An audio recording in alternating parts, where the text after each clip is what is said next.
수요 예배 가운데 나오신 우리 모든 성도님들 예수님의 이름으로 환영하고 축복합니다. 네, 매주 수요일 저녁에는 계속해서 건강한 신앙, 거룩한 삶이라는 주제로 말씀을 나누고 있습니다. 우리 같이 한번 고백해 보실까요? 건강한 신앙이 거룩한 삶을 살게 합니다.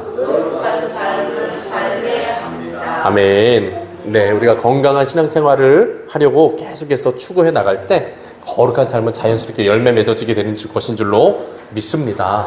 하나님과 관계가 좋은 사람이 그 삶에서 거룩한 열매를 맺는 건 자연스러운 이치인 거예요. 맞죠? 그리고 하나님과의 관계가 좋지 않은 사람이 그 삶에서 거룩하지 않은 삶을 살아가는 건 역시도 자연스러운 것입니다. 여러분, 우리가 하나님과의 관계가 깊어지고 친밀해지고 좋은 관계 가운데 있으면 우리들의 삶에는 거룩한 향기가 나타나게 될 수밖에 없어요. 왜 그렇습니까? 하나님은 거룩하신 분이기 때문입니다.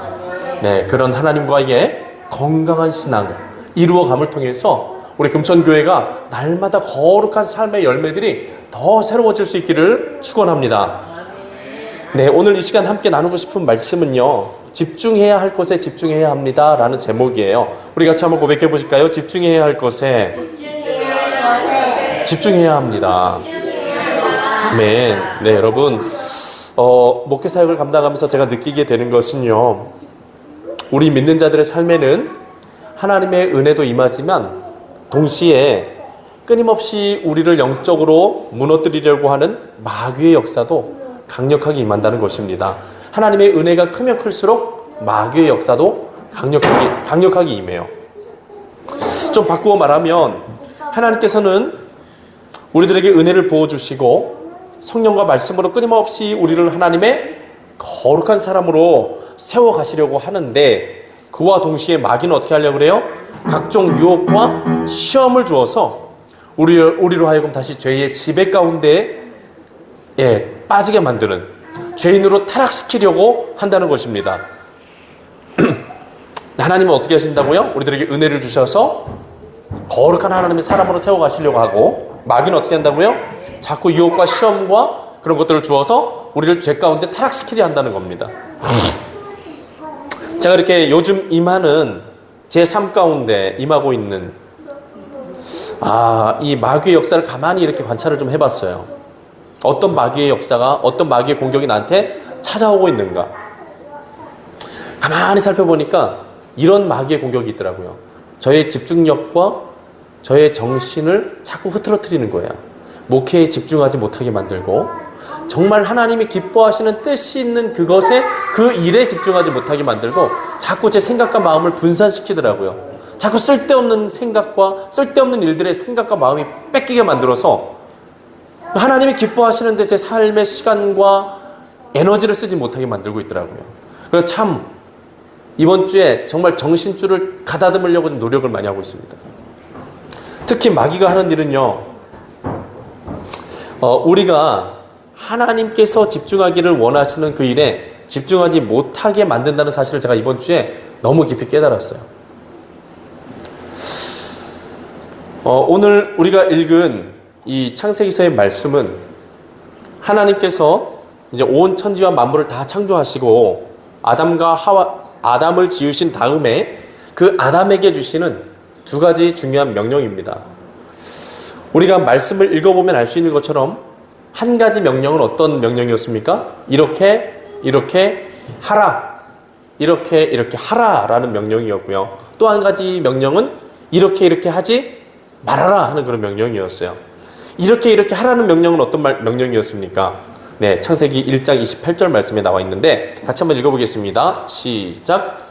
하나님이 그들에게 복을 주시며 하나님이 그들에게 이르시되 생육하고 번성하여 땅에 충만하라. 땅을 정복하라. 바다의 물고기와 하늘의 새와 땅에 움직이는 모든 생물을 다스리라 하시니라. 아멘. 여러분, 이 말씀에서 우리가 확인할 수 있는 것은 무엇입니까? 그것은 하나님께서 아담에게 어떻게 하라라고 지시를 하고 계시다는 것이죠. 하나님께서 아담에게 어떻게 하라고 말씀하십니까? 생육하고 번성하여 땅에 충만하라. 땅을 정복하라. 바다의 물고기와 하늘의 새와 땅에 움직이는 모든 생물을 다스려라 라는 것이었어요. 이것이 하나님께서 아담에게 그리고 또 아담을 비롯하여 전 인류에게 주신 중요한 명령이고 소명입니다. 그러니까 이 세상에 태어난 모든 사람들에게 하나님이 가장 첫 번째로 주신 이 명령이 어떤 명령이에요? 바로 이 명령이에요. 우리들의 모든 인생들에게 하나님이 복을 주시고 그들에게 이르시되 생육하고 번성하여라. 땅에 충만하여라. 그리고 어떻게 하라는 거예요? 땅을 정복하여라. 그리고 땅을 다스려라 하는 것이 우리 전 인류에게 주시는 하나님 명령입니다. 여러분 이 시간에 우리가 함께 생각해 보면 좋을 것 같습니다. 상상을 해보면 좋을 것 같아요. 하나님께서 아담에게 이러한 명령을 내려주셨을 때 그 당시의 분위기가 어땠을까를 한번 좀 생각해 보면 좋을 것 같아요. 여러분 한번 어땠을까요? 하나님이 이 아담한테 말씀하시는 거예요. 온 세상을 아름답게 창조하시고 기쁨이 충만한 그때 아담을 부르셔서 아담아 일로 와봐. 내가 너한테 해줄 중요한 이야기가 있어. 그리고 불러놓고 얘기하시는 거예요. 내가 너에게 복을 주며 내가 너한테 이제 명령한다. 생육하고 번성하여 땅에 충만하라. 땅을 정복하라. 바다의 물고기와 하늘의 새와 땅에 움직이는 모든 생물을 다스려라. 이렇게 얘기하셨을 때 그 당시 하나님과 그 아담과 세상의 분위기가 어땠을까요? 어떠셨을 것 같으십니까? 우리 안종래 권사님 어떠셨을 것 같으세요? 하나님이 이 말씀 아담한테 해주셨을 때 그 분위기. 그때는 아담과 네. 하나님과 아담. 네. 하나님이 온 세상을 창조하시고 아담에게 세상을 다 선물해 주시면서 완전히 그냥 통치의 권한을 다 임해 주시면서 이 말씀을 주셨어요. 다스려라. 이랬을 때 어떤 분위기였을까요? 마치도 그 영화에서 왕이 자신의 아들이나 후계자에게 이 왕관을 씌워줄 때 굉장히 기쁘고 감동적인 엄숙하고 그런 분위기가 아니었을까. 네, 저도 그런 생각이 들더라고요. 그때 분위기를 생각해 볼 때 굉장히 큰 기쁨과 정말 감동이 넘쳐나는 그런 시간이었을 것 같아요. 명령을 하시는 하나님께서도 정말 기쁨이 충만하셨을 것 같아요. 그리고 또 하나님의 명령을 받는 아담에게도 큰 감동과 기쁨이 있었을 것 같습니다. 이게 비유로 이게 적절한지 모르겠는데 제가 여기 주방 앞에 보시면 혹시 그 물고기 어항 보셨어요? 네. 예. 그 물고기 어항을 제가 아주 예쁘게 만들어 놨던가요? 예. 하여튼 물고기를 한번 좀 잘 한번 키워보겠다고 물고기 어항을 갖다가 거기다가 얘네들이 잘 살 수 있게 돌도 깔아주고 또 재밌게 살라고 이런 것도 넣어주고 저런 것도 넣어주고 또 산소 호흡기도 넣어주고 여러 가지 하여튼 그 물고기들이 잘 살아갈 수 있도록 환경을 잘 만들어주고 그리고 이제 물고기를 바다다가 물고기를 집어넣었을 때 그리고 그 물고기들이 제가 만들어 놓은 그 환경과 어항 안에서 정말 행복하게 헤엄치는 모습을 보았을 때 너무나 기쁘더라고요. 이 적절한 이게 비유인지는 모르겠지만 하나님도 그러지 않았을까? 하나님도 온 세상 천지 만물을 아름답게 창조하시고 거기에 사람을 창조하셔서 그 사람에게 이 모든 세상을 살아갈 수 있고 정복할 수 있고 다스릴 수 있는 권한을 위임해 주셨을 때 마치도 그런 기쁨으로 충만하지 않으셨을까? 그런 생각을 해보게 됩니다. 그런데 또 이제 하나님께서 그런 명령만 주신 것이 아니죠. 이제 에덴 동산에 있던 아담을 또 부르셔서 하나님이 얘기하시는 거예요. 어떤 명령을 또 주십니까? 2장 17절 말씀을 함께 읽어보겠습니다. 선악을 알게 하는 나무의 열매는 먹지 말라. 내가 먹는 날에는 반드시 죽으리라 하시니라. 아멘. 여러분 이 하나님의 명령에서 우리가 확인할 수 있는 것이 무엇입니까? 그것은 하나님께서 아담에게 허락하신 이 일도 있었지만 엄격하게 금지하고 계신 일도 있었다는 거예요. 그 일이 무엇입니까? 선과 악을 알게 하는 나무의 열매는 먹지 말아라. 그 열매를 먹으면 어떻게 된다? 반드시 죽게 된다. 큰 심판을 받게 될 거야. 무서운 형벌을 받게 될 거야. 생명의 근원인 나랑 완전히 단절되는 무서운 일을 경험하게 될 거야. 이런 내용들이 담겨진 이야기인데 여러분 우리가 또 한번 상상해 보면 좋을 것 같아요. 하나님께서 이 선악과의 명령을 주셨을 때의 분위기는 어땠을까요? 어떠셨을 것 같으세요? 기쁘고 감동이 있고 그랬을까요? 굉장히 오랬지. 네, 우리 장로님 말씀이 맞는 것 같아요. 굉장히 냉정하고 하나님의 얼굴이 굉장히 근엄하게 변하시면서 무섭게 변하시면서 아담아, 아담에게 아주 엄숙하고 긴장된 분위기였을 것 같아요. 아마 하나님께서 이 명령을 주실 때 아담은 긴장이 돼가지고 얼음처럼 딱딱하게 굳어 있었을지도 모릅니다.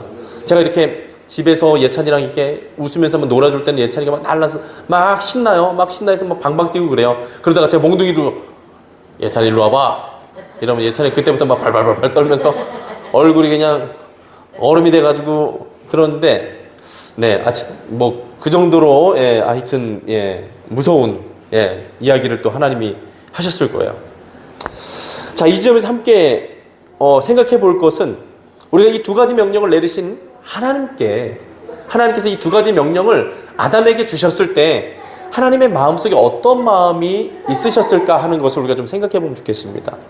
제가 하나님의 입장에 대해서 생각해 본다면 이런 마음이 있었을 것 같아요. 내가 이 아담에게 준 이 두 가지 중요한 명령을 아담이 잊어버리지 않고 그의 삶의 자리에서 잘 지켜나가기를 바라는 마음.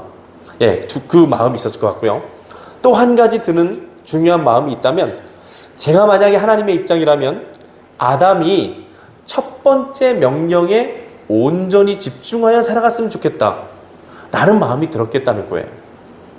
물론 해서는 안 되는 선악과의 법도 잊어버리지 않고 지켜야 되겠지만 정말 제가 하나님이었다면 아담이 진짜 중요하고 진짜 유익한 일, 생육하고 번성하여 땅에 충만해지는 것, 땅을 정복하는 것, 땅을 다스리는 것, 이 일을 집중해서 했으면 좋겠다라는 마음이 들었을 것 같아요.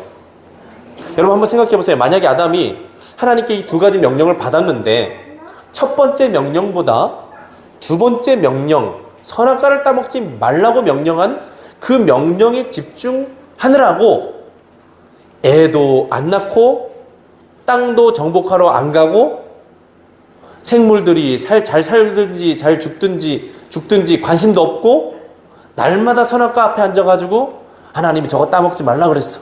그래, 저거 따먹으면 안 돼. 맨날 선악과 앞에만 앉아 있었다고 한번 생각해 보세요. 하나님이 그 아담을 볼 때 어떤 마음이 드시겠습니까? 아유, 저런 한심한 놈 그러지 않으시겠어요? 여러분, 아무리 생각해봐도 하나님께서도 아마 저와 같은 마음이 아니셨을까 그런 생각이 듭니다.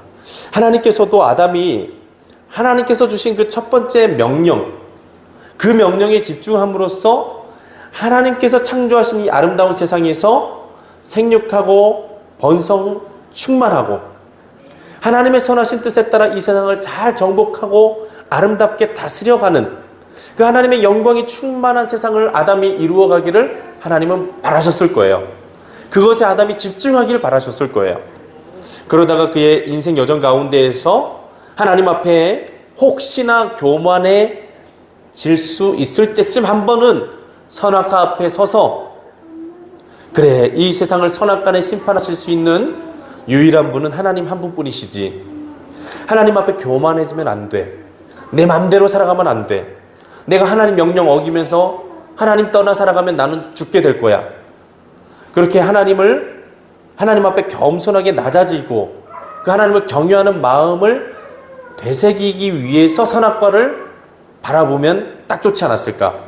그렇게 생각해 봅니다. 정리해 보면 오늘 말씀 속에서 하나님은 아담에게 두 가지 중대한 명령을 주셨는데 하나님께 주신 이 두 가지 명령을 생각해 볼 때 하나님께서 아담이 진정으로 집중하기를 원하셨던 명령은 바로 생육, 번성, 충만하여 땅을 정복하라, 땅을 다스리라는 그런 명령이었다는 거예요. 그래서 이 첫 번째 명령을 뭐라고 그러냐? 근본적인 명령. 우리 따라 한번 같이 한번 해보시죠. 근본적인 명령. 근본적인 명령. 이거 근본적인 명령이고요. 그리고 선악과를 따먹지 말아라 말씀하신 거는 이렇게 한번 이야기해 보시죠. 부수적인 명령. 부수적인 명령. 둘 다 중요한 명령이에요. 꼭 지켜야만 하는 명령인데 아담이 집중하기를 원하셨던 명령은 근본적인 그 명령에 집중하기를 원하셨어요. 그런데 참 안타깝게도 에덴 동산에서 어떤 일이 벌어지게 됩니까? 하나님께서 따먹지 말라고 하셨던 선과 악을 알게 하는 그 나무 열매를 아담과 하와가 따먹고 말게 되는 그런 안타까운 일이 벌어지죠. 왜 따먹게 되었어요? 뱀이 찾아와서 유혹했기 때문에. 그 유혹에 하와가 넘어가고, 또 하와가 넘어간 하와가 아담을 유혹해서 또 아담이 거기에 넘어가고, 그렇게 하다가 이 선악과를 따먹고 말았다는 거예요. 사랑하는 여러분, 저는 이 지점에서 바로 이 마귀의 간악한 관계 한 가지를 발견하게 돼요. 마귀는 어떤 관계로 우리를 사로잡느냐? 우리가 집중해야 될 것에 집중하지 못하게 하고, 집중하지 않아도 되는 것에 집중하게 함으로써 우리를 유혹시키고 넘어뜨리라는 거예요. 하나님이 하라고 하시는 것들에 우리가 집중하면서 살아가면 되는데, 하나님이 하지 말라고 하는 것들에 자꾸 눈이 가게 하고 마음이 가게 해서 거기에서 넘어뜨린다는 거예요. 여러분, 저는 이런 생각을 해봅니다. 만약 아담과 하와가 하나님께서 주신 첫 번째 명령, 생육번성 충만하라, 땅을 정복하고 다스리라 라고 하신 이 명령에 온전히 집중하고 있었다면, 뱀이 와서 유혹할 틈조차도 없이 그 정도로 하나님의 명령에, 그 근본적인 명령에 집중된 상태였다면 과연 아담과 하와가 그 게임에 넘어갔겠느냐라는 것이에요. 여러분, 어떻게 생각하세요? 저는 이런 결론을 한번 내려봅니다. 아담과 하와가 뱀에게 유혹을 받고 선악과를 따먹게 되었던 근본적인 이유는, 아담과 하와가 하나님께서 주신 그 근본적인 명령에 온전히 그 삶이 집중되어져 있지 못했기 때문에 그렇게 되었을 수 있었다는 것. 그리고 마귀는 가만히 지켜보고 있다가 그 아담과 하와가 하나님의 뜻에 온전히 집중되어져 있지 못한 그 정신이 흐리멍텅해졌던 바로 그때 그 마음과 생각을 유혹하여서 집중하지 않아도 되는 것에 집중하게 만들어서 죄악 가운데 빠뜨리게 만들었다는 것. 여러분, 제가 경기도 시흥시에서 이 부목회자로 사역을 할 때 참 마음이 아픈 일을 겪은 적이 있습니다. 그때 청년 사역을 담당하고 있었는데요. 그 당시 경험이 많지 않았던 터라 이 사역이 굉장히 어렵게 느껴졌습니다. 그래서 좀 사역 경험이 많은 분한테 가서 좀 배웠으면 좋겠다라는 마음이 있어서 한 장로교 합동 측에서 이 청년 사역을 잘 하시는 개척교회 목사님 사모님을 소개받아서 만나게 되었어요.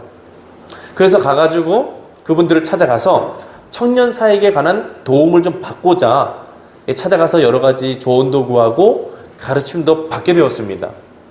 그러다가 이렇게 그렇게 그분들과의 관계가 시작돼서 한 2년 정도 시간이 지났어요. 그런데 어떤 날 2년이 지나간 어느 날 그 목사님 사모님에게 연락이 왔습니다. 그 연락이 와서 그 교회 목사님 사모님을 만나러 가게 되었는데, 만나러 가보니까 어디로 우리를 불렀냐, 저를 불렀냐, 가상화폐 투자센터로 저희를 부른 거예요. 전자화폐 있잖아요, 비트코인 같은 거 파는. 그때가 딱 그런 시기였거든요. 그래서 아니 만나려면 교회에서 만나든가 아니면 카페에서 만나든가 뭐 그런 데서 만나는 건 이해가 되는데, 가상화폐 투자센터로 부르는 거예요, 저희를.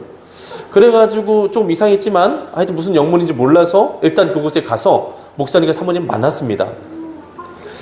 그러더니 그 센터에 있는 한 남자 청년을 소개해 주시면서, 그 청년이 자신의 교회에 열심히 다니는 청년인데 가상화폐 투자회사를 차렸다는 거예요. 그리고 목사님 사모님이 이 회사가 굉장히 튼튼하고 앞으로 전망이 좋고 그 다음에 수익률도 굉장히 좋다고 저한테 소개를 시켜주시면서 한번 투자를 해보라는 겁니다. 자신들도 지금 투자해서 엄청난 수익을 거두고 있다라고 그렇게 얘기하셨어요. 그 이야기를 듣는데 저는 그런 경험도 없었고 또 그런 생각을 가지고 간 것도 아니었고 아무런 준비 없이 그냥 가서 그 얘기를 들으니까 저도 혹하겠더라고요. 하여튼 그런 이야기를 듣고 있는데 자꾸 이 기분이 좋지가 않은 거예요. 뭔가 섬뜩하고 이 뭔가 이렇게 그 보이스피싱 아시죠? 예, 약간 느낌이 좀 나는 거예요. 그 냄새가. 근데 설마 그 목사님 사모님께서 저를 불러다가 그런데 빠뜨리시겠느냐, 이제 그런 생각을 막 하고 있는데 그 목사님 사모님이 저한테 그런 얘기를 하시더라고요.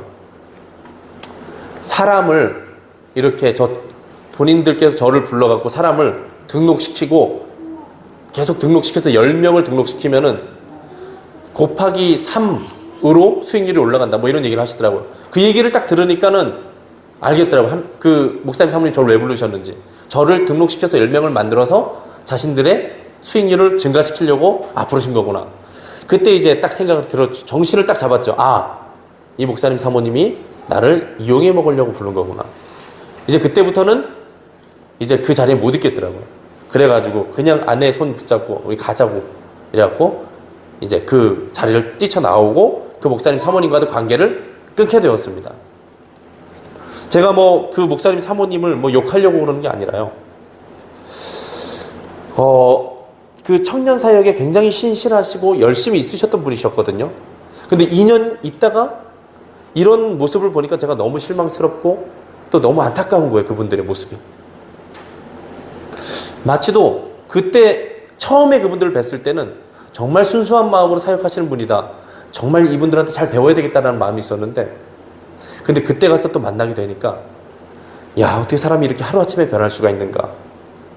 마치도 돈 욕심에 완전히 이 뭔가 뒤집어 씌인 사람들처럼 행동을 하더라고요. 그분들 생각할 때면 지금도 참 마음이 아프고요. 그때 이제 생각했던 게 뭐냐면 목회자도 자칫 잘못하면 저렇게 마귀에게 사로잡혀서 허망한 일들의 마음을 빼앗기면서 살아갈 수 있겠구나. 잘못된 길로 얼마든지 갈 수도 있겠구나라는 생각을 했습니다. 그리고 저도 정신 차리지 않으면 저 목사님 사모님처럼 저렇게 빠질 수도 있겠구나라는 생각을 하게 됐어요. 사랑하는 여러분, 저는 그 목사님과 사모님의 모습을 보면서 마귀는 우리가 하나님께서 집중하기를 원하시는 것에 집중하지 못하도록 회방한다는 사실을 깨달았고, 그리고 또 마귀의 그 회방하는 시험과 유혹에 빠지면 우리들의 삶이 이 죄악의 구렁텅이에 빠져버리게 된다. 허망한 일들에 빠져버리게 된다는 사실을 깨닫게 되었습니다. 여러분, 창세기 말씀에서 아담과 하와가 마귀의 시험과 유혹에 빠져서 선악과를 따먹었던 이유는 아담과 하와가 진정으로 집중해야 될 근본적인 그 명령에 집중하지 못하고 집중하지 않아도 되는 것에 집중했기 때문이 아닐까라고 저는 생각을 해보게 돼요. 만약에 아담과 하와가 진정으로 집중해야 될 하나님의 뜻과 그분의 마음에 집중하고 있었다면 마귀가 아무리 찾아와서 유혹을 하고 시험을 했을지라도 유혹에 그렇게 쉽게 넘어지지는 않았을 것입니다. 여러분, 우리들의 삶의 자리도 마찬가지라고 생각합니다. 우리들의 삶의 자리에서도 하나님께서 기뻐하시는 하나님의 뜻에 우리가 온전히 집중하지 못하면 우리들도 어떻게 될 수 있어요?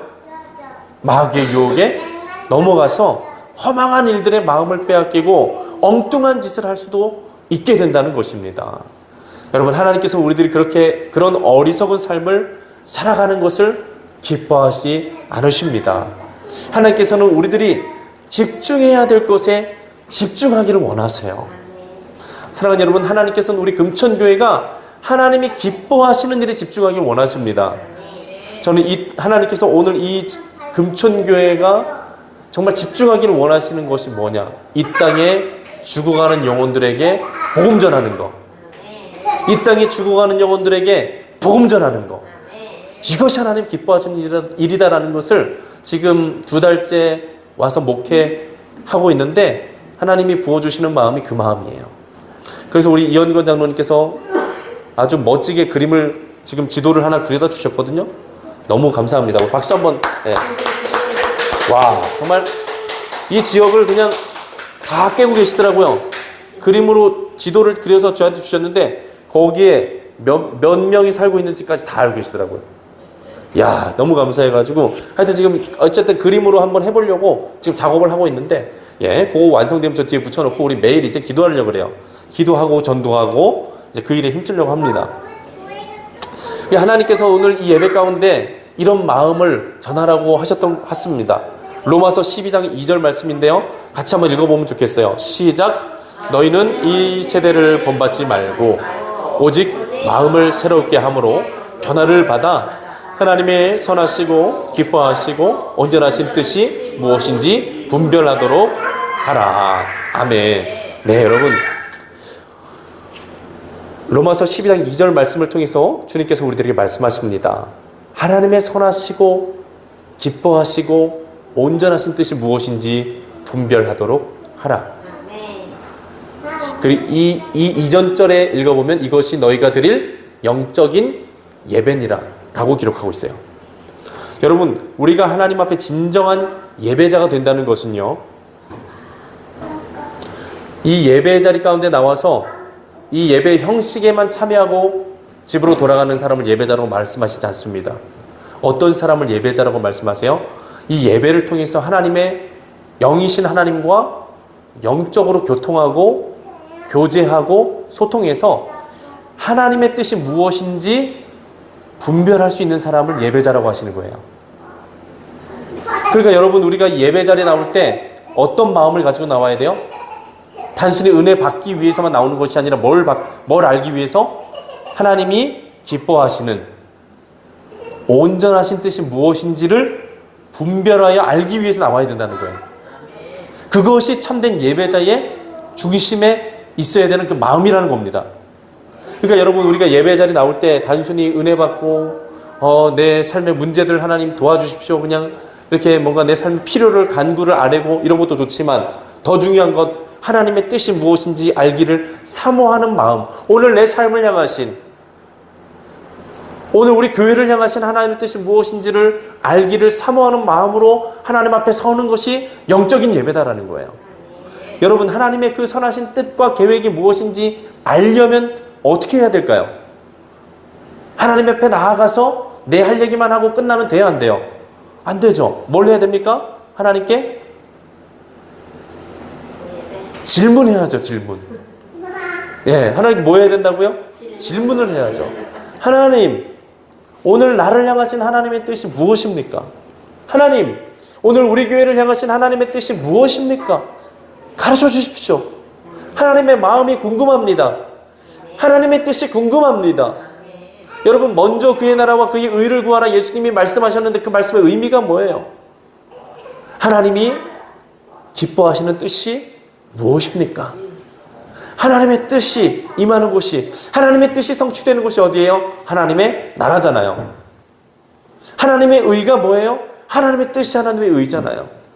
그러니까 오늘 우리를 향하신 하나님의 뜻을 구하는 예배, 이것이 하나님이 기뻐하시는 영적인 제사라는 거예요. 사랑하는 여러분, 우리 교회 예배가 하나님의 임재가 충만하고 하나님과 우리가 소통하고 교통하고 정말 우리 하나님의 살아계신 그 역사를 경험하는 우리 교회가 되려면 어떤 예배로 나가야 됩니까? 하나님의 뜻을 구하는 예배로 나가야 될 줄 믿습니다. 하나님이 선하시고 기뻐하시고 온전한 뜻이 무엇인지 알기를 원합니다. 주님, 오늘 예배 위에 성령으로 충만하게 임하시고 말씀으로 말씀해 주셔서 하나님의 거룩하시고 선하신 그 뜻을 우리에게 알려주시옵소서. 이런 간절한 열망과 사모함으로 나아가는 그 심령을 가지고 나아가는 예배, 그런 예배가 곧 영적인 예배다라는 거예요. 사랑하는 여러분, 그래서 그 하나님이 우리들이 예배를 통해서 우리에게 보여주시는 그 뜻을, 그 뜻에 우리가 집중하게 되는 것, 그 뜻에 우리가 집중하게 되면, 네, 하나님은 우리가 그 뜻에 집중하여 살아가기를 원하십니다. 여러분, 우리 사랑하는 성도님들의 삶의 자리도 그렇고 제 삶의 자리도 그렇고 지금 너무나도 황금과 같은 소중한 시간들이 지나가고 있는 줄로 믿습니다. 여러분, 다른 것은 돈 주고 살 수 있는 것도 많지만 우리들의 삶의 시간은 돈 주고 살 수 있습니까? 없습니까? 없죠. 지나간 시간을 되돌이킬 수 있습니까? 없습니까? 없습니다. 우리들의 삶의 시간과 순간들은 굉장히 소중하고 귀한 자원입니다. 하나님께서 우리들의 삶에 선물해 주신 너무나 소중한 것이에요. 우리들의 삶의 시간과 순간들이 하나님은 허망한 일들에 쓰여지고 낭비되는 것을 원하지 않으십니다. 하나님은 하나님이 정말 기뻐하시는 일들에 우리들의 삶의 시간과 모든 하나님이 우리에게 허락해 주신 자원들이 쓰여질 수 있기를 원하세요. 그래서 우리들의 삶에 그런 일들이 일어나려면 어떻게 됩니까? 가장 먼저 하나님의 선하시고 기뻐하시고 온전하신 뜻이 무엇인지를 분별하는 영적인 예배가 회복돼야 되는 거예요. 그러니까 우리가 지금 집중해야 될 것은 뭐냐? 우리들의 삶이 집중해야 될 것에 집중하기 위해서 해야 될 것이 뭐냐? 예배에 집중해야 되는 줄로 믿습니다. 예배를 통해서 하나님을 알아가고 하나님의 마음을 알아가고 하나님의 뜻을 알아가고 그 선하신 하나님의 뜻을 분별해내는 그런 영적인 예배가 우리들 삶에 회복되어져야 돼요. 그리고 하나님의 뜻을 하나님이 우리에게 보여주실 때 그 뜻에 온전히 집중된 삶을 살아가야 합니다. 저도 이제 이 목회 사역을 계속해서 해나가야 될 거고 또 우리 성도님들과 함께 이 금천교회에서 하나님의 뜻을 찾아가는 일들을 해야 될 것 같아요. 그 2달 동안도 계속 기도하면서 그 일을 해왔어요. 하나님, 어떤 뜻을 가지고 계십니까? 하나님, 저를 왜 부르셨습니까? 여기로. 이제 그런 질문을 하고 있어요. 우리 장로님, 우리 권사님 네 분도 한번 같이 질문해 주셨으면 좋겠어요. 하나님, 나를 이 교회로 왜 부르셨어요? 하나님, 나에게 어떤 뜻을 가지고 계세요? 이렇게 우리가 질문하며 나갔으면 좋겠어요. 그리고 하나님이 우리들에게 분명하게 보여주시는 뜻이 있고 그것이 성령 안에 우리가 하나가 되어 한 뜻 안에 모여진다면 그것이 바로 우리가 집중해야 될 일이 될 줄로 믿습니다. 우리가 계속해서 우리 천국 갈 준비를 해야 되잖아요. 맞죠?